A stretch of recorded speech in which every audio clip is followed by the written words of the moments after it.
Resume Polmas, Kelompok B, Prodi Administrasi Kepolisian 1, Sekolah Tinggi Ilmu Kepolisian, Angkatan ke-81 tahun 2023. Polmas dulu, kini dan esok. Di zaman sekarang ini ada beberapa regulasi terkait Polmas pada lingkungan Binmas Polri yang telah berubah. Di antaranya adanya beberapa perubahan peraturan dari masa ke masa, dapat dilihat seperti di bawah ini. Tahun 2005, Surat Keputusan Kapolri No. Pol Eskep 737 10/2005 tanggal 13 Oktober 2005 tentang kebijakan dan strategi penerapan model perpolisian masyarakat dalam penyelenggaraan tugas Polri. Tahun 2006, Surat Keputusan Kapolri No. Pol Eskep 431 7/2006 tanggal 1 Juli 2006, Eskep 432 7/2006 tanggal 1 Juli 2006, Eskep 433 7/2006 tanggal 1 Juli 2006, Kep 10 6/2006 tanggal 5 Juni 2006 pembentukan PSP Polmas.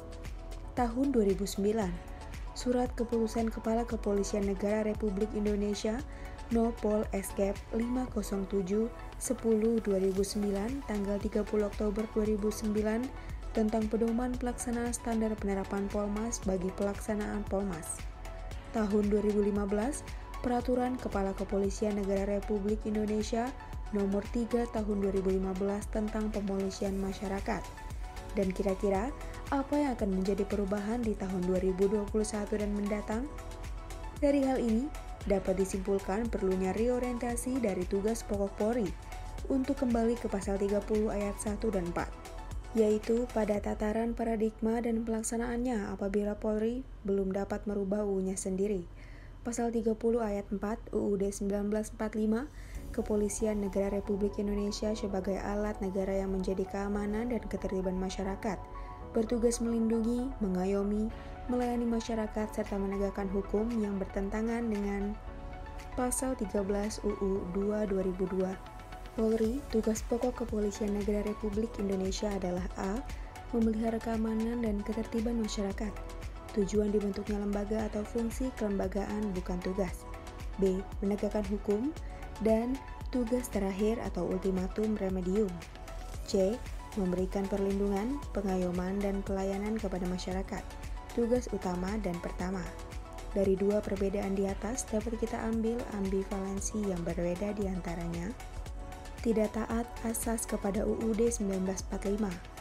Pasal 14 UU Nomor 2 Tahun 2002 telah mencampur adukan kedua kelompok tugas yang berbeda tersebut. Padahal perlakuan terhadap masing-masing tugas tersebut sangat berbeda. Dalam penegakan hukum yang memegang kuat berbagai asas hukum pidana harus berlaku sama terhadap siapapun.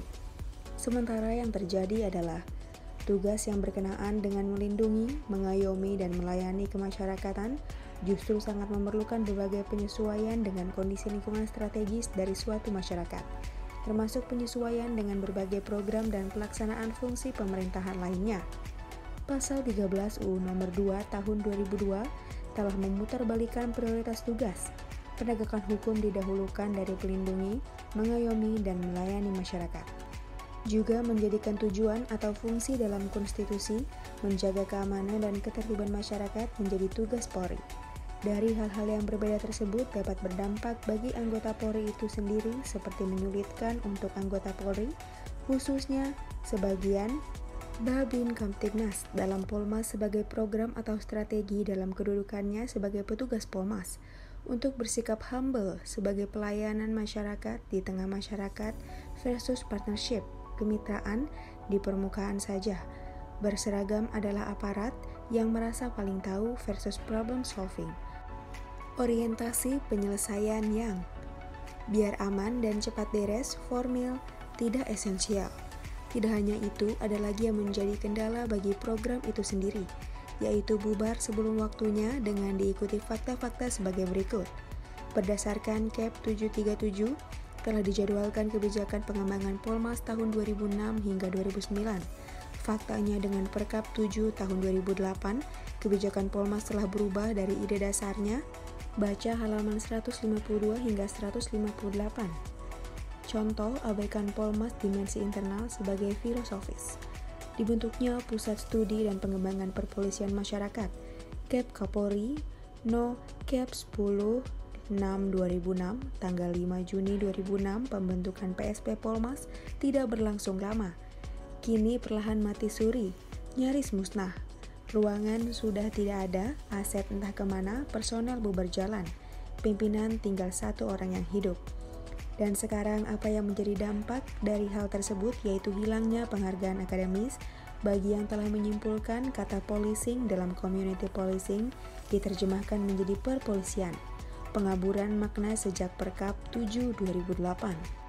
Bukan hanya itu saja, kuantitas dan kualitas SDM juga sangat berdampak bagi hal-hal tersebut, seperti target kebijakan satu desa atau kelurahan, satu Babin Kamtipnas belum terrealisasi, bijak Jenderal Badrodin Haiti dan Jenderal Tito Karnavian. Itu dari kuantitas saja, bagaimana dengan kualitas? Kualitas SDM sendiri menjadi merosot di masa sekarang ini.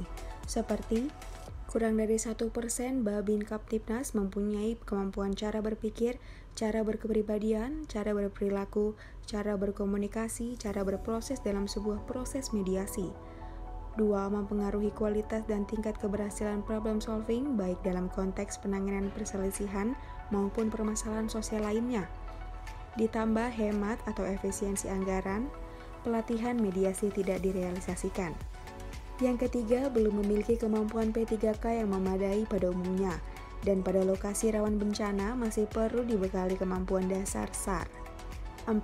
Kemampuan memanfaatkan IT sebagai alat bantu belum merata.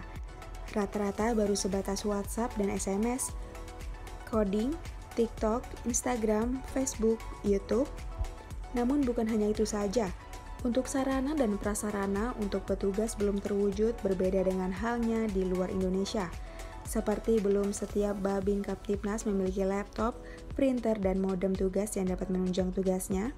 Lalu kantor Babin Kamtipnas masih belum semuanya defensif. Lalu peralatan helm, body vest, P3K, dan SAR untuk daerah tertentu belum semua terpenuhi. Selanjutnya biaya perawatan dan peralatan. Dan yang terakhir body cam dan alat melumpuhkan lainnya selain Senpi. Bukan hanya hal-hal di atas, dari sisi operasionalisasinya juga masih terjadi polemik. Seperti tidak adanya cetak biru dan peta rencana kerja Polmas dan Babin Kamtipnas sebagai petugas Polmas jangka panjang yang konsisten, sehingga dapat dipatuhi pada kurun waktu yang telah ditetapkan. Ganti pemimpin, ganti penekanan, pelaksanaan tugas Babin Kamtipnas, ganti program atau kegiatan Polmas. Pembebanan tugas tambahan tanpa persiapan dari kesiapan personel dan regulasi yang mencukupi. Misalnya pada bangun desa, dana desa, COVID-19, distribusi sembako, pemilu, dan lain-lain. Implementasi Polmas yang belum dipahami dengan satu perspektif yang sama. Contohnya, Polmas atau pemolisian masyarakat adalah penyelenggaraan tugas kepolisian yang mendasari kepada pemahaman bahwa untuk menciptakan kondisi aman dan tertib tidak mungkin dilakukan oleh Polri sepihak sebagai subjek dan masyarakat sebagai objek, melainkan harus dilakukan bersama oleh polisi dan masyarakat dengan cara memberdayakan masyarakat melalui kemitraan polisi dan warga masyarakat, sehingga secara bersama-sama mampu mendeteksi gejala yang dapat menimbulkan permasalahan di masyarakat, mampu mendapatkan solusi untuk mengantisipasi permasalahannya, dan mampu memelihara keamanan serta ketertiban di lingkungannya. Perkap 7/2008. Implementasi Polmas yang belum dipahami dengan satu perspektif yang sama. Contohnya, pemolisian masyarakat atau community policing yang selanjutnya disebut Polmas adalah suatu kegiatan untuk mengajak masyarakat melalui kemitraan anggota Polri dan masyarakat, sehingga mampu mendeteksi dan mengidentifikasi permasalahan keamanan dan ketertiban masyarakat di lingkungan serta menemukan pemecahan masalahnya. Perpol 1/2021. Perlu diatur HTCK antar Babin Kamtipnas, pemerintah, dan masyarakat secara luas, agar tidak saling lempar kewajiban karena dianggap bukan tugasnya. Perlu diatur koordinasi internal agar tindakan yang diambil Babin Kamtipnas menjadi lebih berarti bagi masyarakat sehingga dihargai masyarakat. Dalam Polmas sebagai strategi, adakah selain Babin Kamtipnas yang menjadi petugas Polmas pada tingkat terdepan?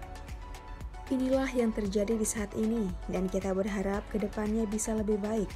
Sebagai saran untuk kedepannya dapat dilakukan hal-hal di bawah ini agar menjadi lebih baik lagi dalam meningkatkan mutu yang ada di Polri, seperti yang pertama, kegiatan pembentukan dan pembangunan penentuan rasio, penambahan jumlah SDM, dan Dukga Sarpras bagi Babin Kaptibnas.